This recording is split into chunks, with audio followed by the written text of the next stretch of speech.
B2 spirit അമേരിക്കയുടെ ഏറ്റവും കരുത്തനായ ഏറ്റവും പ്രഹരശേഷിയുള്ള യുദ്ധവിമാനം, ലോകത്തിലെ തന്നെ ഏറ്റവും അപകടകാരിയായ യുദ്ധവിമാനം. B2 സ്പിരിറ്റിന്റെ ഡിസൈനിൽ തന്നെ ഏറെ പ്രത്യേകതകളുണ്ട്.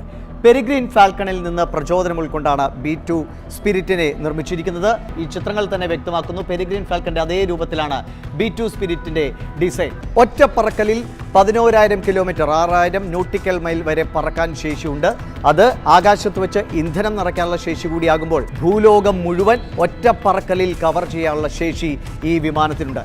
ഞൊടിയിടയിൽ ഏത് ഓപ്പറേഷനും സാധ്യമാകുമെന്നതാണ് ഈ വിമാനത്തിൻ്റെ ഏറ്റവും പ്രധാനപ്പെട്ട കരുത്ത്. 18,000 കിലോ വരെ സ്ഫോടക വസ്തുക്കൾ വഹിക്കാനുള്ള ശേഷി, ആണവായുധം, ഭൂഗർഭ അറകൾ തകർക്കാൻ ശേഷിയുള്ള ബങ്കർ ബസ്റ്റർ, ഇപ്പോൾ ഇറാനിൽ ഉപയോഗിച്ച അത്തരം ബോംബുകൾ വഹിക്കാൻ ശേഷിയുള്ള B2 സ്പിരിറ്റ് എന്തുകൊണ്ടും ലോകത്തിലെ ഏറ്റവും കരുത്തുള്ള വിമാനമായി മാറുന്നു. 1997 ഔദ്യോഗികമായി ഇത് അമേരിക്കൻ വ്യോമസേനയുടെ ഭാഗമായി മാറുന്നത്. B2 സ്പിരിറ്റ് ഔദ്യോഗികമായി അമേരിക്ക ഉപയോഗിക്കുന്നത് 1999 കൊസോവ യുദ്ധത്തിലാണ്. അവിടെ ആഭ്യന്തര കലാപം രൂക്ഷമായിരുന്ന സമയത്ത് നാറ്റോ ഇടപെടുകയും നാറ്റോ സേനയുടെ ഭാഗമായി അമേരിക്ക ഈ ബോംബർ വിമാനം അവിടെ ഉപയോഗിക്കുകയുണ്ടായി. നിലവിൽ ഏറ്റവും പ്രഹരശേഷിയുള്ള ലോകത്തിലെ യുദ്ധവിമാനമാണ്.